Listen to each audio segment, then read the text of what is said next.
Hello friends, வணக்கம். நம்ம இன்றைக்கி என்ன வீடியோ பற்றி பார்க்கலான்னு இருக்கோன்னு பார்த்தீங்கன்னா, நான் ஸ்க்ரீனில் கட்டின மாதிரி இதேமாரி ஃபோட்டோஸ்லாம் எப்படி 1 மினிட்டில் நம்ம பேக்ரவுண்ட் சேஞ்ச் பண்ணலாம், அதை பற்றி தான் நம்ம இன்றைக்கி வீடியோ பார்க்கலான்னு இருக்கோம். வாங்க நம்ம இன்றைக்கி வீடியோக்குள்ளே போகலாம். முதல்ல பார்த்தீங்கன்னா ப்ளே ஸ்டோர் ஓப்பன் பண்ணிக்கோங்க. ப்ளே ஸ்டோரில் நான் டைப் பண்ண மாதிரி ஸ்விட்ச் லைட் மொபைல், இதில் நான் இந்த ஆப்ஷனை ஓப்பன் பண்ணி நான் ஆல்ரெடி இன்ஸ்டால் பண்ணி வச்சுருக்கேன். ஓகே, ஓப்பன் பண்ணுறேன். கீழே செலக்ட் இமேஜ் அண்ட் ஸ்விட்ச் லைட்டுன்னு இருக்கும், அதை கிளிக் பண்ணிக்கலாம். கிளிக் பண்ணி நான் ஒரு இமேஜ் ஒன்று சொன்னேன், ஓகே ஃபோட்டோ லோட் ஆகிட்டு இருக்கேன்.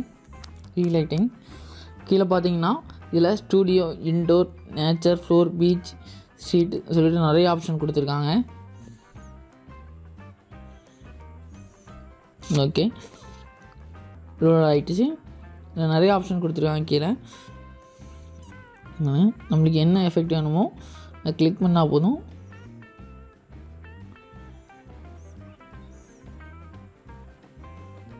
இந்த எஃபெக்ட் ஓகே கொடுத்துட்டு நம்மளுக்கு தகுந்த மாதிரி வச்சுக்கலாம். ஓகே, மேலே சேவ்னு சொல்லிட்டு ஆப்ஷன் கிடைக்கும், அதை கிளிக் பண்ணிங்கன்னா சேவ் ஆரம்பிச்சிடும்.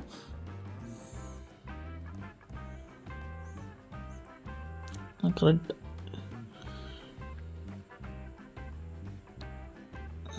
ஓகே, மேலே சேவ் ஆப்ஷன் கொடுத்துக்கிறேன். ஆட்டோமேட்டிக்காக சேவ் ஆரம்பிச்சிடுச்சு. Image save successfully. இதேமாரி நிறைய ஆப்ஷன் உங்களுக்கு கொடுத்துருக்காங்க. சரிங்களா, உங்களுக்கு என்ன ஆப்ஷன் வேணுமோ அந்த ஆப்ஷன் நீங்கள் செலக்ட் பண்ணி சேவ் பண்ணி வச்சுக்கலாம்.